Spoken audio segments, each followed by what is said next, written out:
Бүгін біздің әңгімеміз өте қызықты әңгіме болады. Ауырбастан дау қарындастан, ас адамның арқауы деген сөз, екі түрлі сөз. Патшаны бәңгі қылып қойған да, көңілдерін шетадан бәңгі дейді қазақша. Қан құсып жатыр, ішінен қан кетіп жатыр ғой. Соған Ибн Сина соны тапқан. Жақында тоже болған оқиға. Әпкеміз бар еді. Қазақта майсоқ деген нәрсе бар еді. Сөйтіп реанимацияға түскен, реанимацияда бір күнде қайтыс болып кеткен. 250 дәбленімен келген, кетті үйіне жақсы болып. Мысалы әселді алсаңыз, әселдің 3 параметрі бар. 3 қасық жесеңіз, ол сізге зақар болады. 1 литр әселде екеуі ойнап отырып жеп қойған ғой. Сонда әселден атырылне болды арқасында. 40 жастағы жастар кетіп бара жатыр. Кеткенде де кешқұрым жатып, азында тұрмай қалып жатыр. Инсульт болып жатыр. Осыны ақырында тұжырымдаймыз. Саламатсыздар, құрметті тыңдаушылар. Бүгін біздің әңгімеміз өте қызықты әңгіме болады. Өзі медицина екеу ғой. Біреуі ескі медицина, біреуі жаңа медицина. Енді бізге больнойлар келген кезде біз бірінші айтатын сөзіміз ауырбастан дау қарындастан деймін ғой енді. Сонда бір күн бір қария айтты, маған күліп, ас адамның арқауы деген сөз бар, оны қалай түсіндіресің балам деді ғой маған. Екі сөзді қараңыз енді. Ауырбастан дау қарындастан, ас адамның арқауы деген сөз, екі түрлі сөз. Енді бұны қазір анализ қыламыз, осы не бойынша?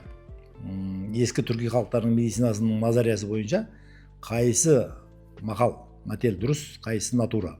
Осыны ақырында тұжырымдаймыз. Енді бұны мысалдың ең басымен айтып өту үшін бірінші айтып кетпекшімін, потому что Гиппократ, Гален, Ибн Сина, бұлардың барлығы медицинаның аталары, бұлар емдегенде ең бірінші адамның тамағына, жеп жатқан диетасына көңіл бөлген. Культура диеты дейді ғой. Қазір нутрициология деген целый ғылым бар, тамақтану туралы. Енді бірақ ескі біздің түркі халықтарының тамақтану әдістері ол жерде назария сәл өзгереді. Бұған мен мысал ретінде бір-екі мысалдармен түсіндіріп кетемін. Сіздерге ақырында осы сұраққа жауап береміз. Қайсы дұрыс? Ауырбастан дау қарындастан деген сөз ба, жоқ ас адамның арқауы деген дұрыс па? Енді бұны түсіндіру үшін бірінші мысалды мен айтуым мүмкін. Біздің түркі халықтарының медицинасының атасы бұл Абу Али Ибн Сина болған. Ол Бұхарада туылған, Абшана шаһарының қаласында 11 жасында Бұхараның емирін түзетеді ғой. Емирін түзеткенде уақиға былай болады. Емир ауырайды, ешкім түзете алмайды, қараса емир өлетін. Сонда бұлардың бәрі жиналып не қыламыз? Ойласады ғой, соны айтады, осы жерде бір 11 жасарлық тәуіп шығыпты, соны шақырайық дейді ғой. Сондай үлкен жастағы тәуіптер 11 жастағы тәуіпті шақырып келеді ғой. Онда ол келіп отырып, тамырын ұстап, тілін көріп, көзін көріп, қанша болды ауырғанда дейді ғой, 1 ай болды дейді. Сонда повар қайда дейді ғой, ашпас 1 ай болған қайтыс болғанына дейді. Сонда сол диагнозды точно қояды да, сол кезде сөйтсе ашпас ол жаңағы ненің Бұхараның емирінің тамағына опиум, көкнәр беріп қосқан болады да. Көкнәр беріп қосқан кезде, оказывается жаңағы патша тек қана соның тамағын жер екен, басқа повардың тамағын жемейді екен, соған үйретіп қойған екен патшаны. Фактически былай қарағанда патшаны бәңгі қылып қойған да. Арақ ішетін адамды алкаш дейді ғой. Көңілдерін ішетін адам бәңгі дейді қазақшада. Патшаны бәңгі қылып қойған да. Сөйтіп патша бәңгі болып, соның тамағын жеп жүрген. Повар өлгеннен кейін, оның секретін ешкімге айтпай кеткен ол. Сонан патша ауырған. Бүтін жаңағыдағы қаланың патшаның тәуіптері ешкім нешесін тауымаған ғой. Сонан Ибн Сина соны тапқан.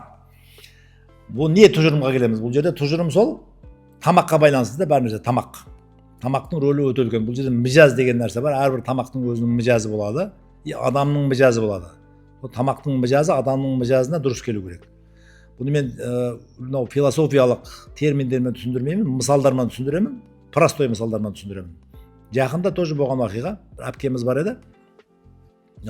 Неден? Шардара. Жездеміз екеуі келіп емделіп кетті. 250 дәбленімен келген, кетті үйіне жақсы болып. 2 айдан кейін жездеміз келді жылап. Әпшем қайтыс болды. Қалай, не үшін? Сөйтсем, қазақта майсоқ деген нәрсе бар екен, майсоқ.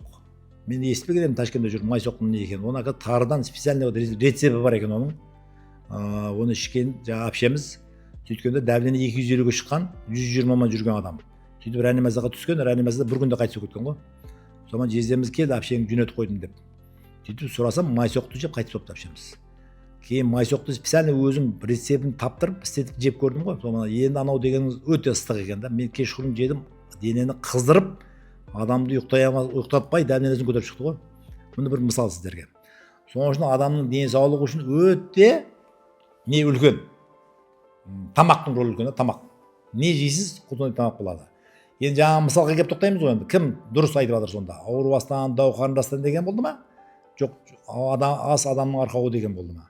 Бұл жерде айту керек енді, бұл жерде барлық нәрсе бұл лекарство, бірақ оның несі бар? Өлшемі, қашан жейді, кім жейді, тамақты мысалы үшін. Три нәрсе бар да. Соған көңіл бөлу керек. Мысалы әселді алсаңыз, әселдің 3 параметрі бар. 1 қасық, 2 қасық, 3 қасық деген.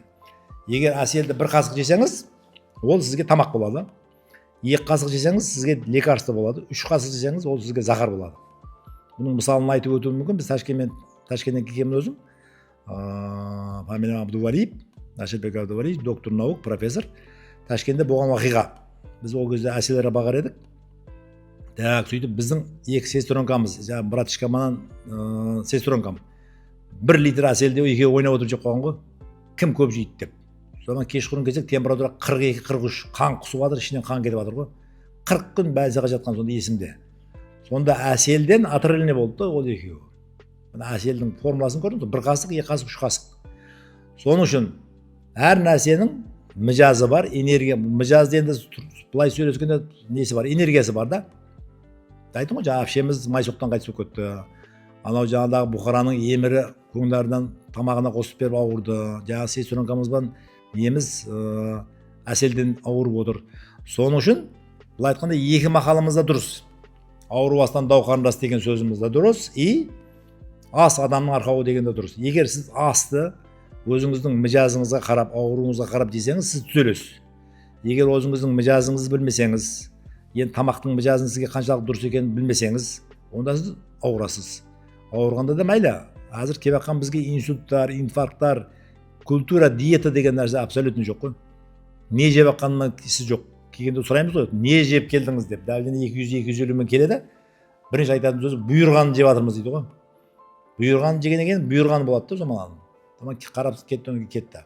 Инфаркт болады, инсульт болады. Соған қарасаң, қазір жастар қайтыс болып жатыр. Именно осы давление мен инсульттың арқасында 40 жастағы жастар кетіп бара жатыр. Кеткенде де кешқұрын жатып, азында тұрмай қалып жатыр. Инсульт болып жатыр. Біздің мақсат соған алып бармау керек адамдарды. Яғни тамақтану культурасын ескі түркі халықтарында қалай тамақтанған, сол культураны біз жайлап адамдарға түсіндіреміз. Бізге центрге келгенде ең бірінші біз диетаға отырғызамыз. Полный ішкі аппараттың бәрін тазалаймыз. Одан кейін мижазы дұрыланса, давление де түседі. Қазір көйіп кеткен қанда сұйылады, жировой гепатоз да кетеді. Барлық нәрсеге профилактика болады. Рахмет.